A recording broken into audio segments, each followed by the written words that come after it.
Hello friends, welcome to another video. Today we'll be making an Arduino powered water detection alarm. For this project you need an Arduino Uno R3, a water sensor, a 5-volt piezo buzzer,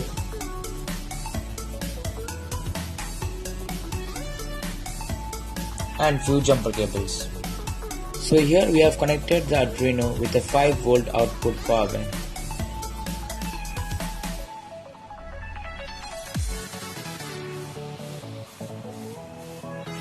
Now when the sensor detects water, the buzzer is activated.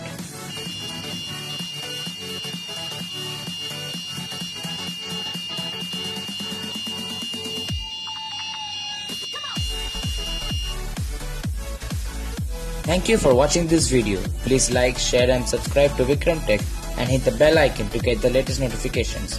See you in the next video.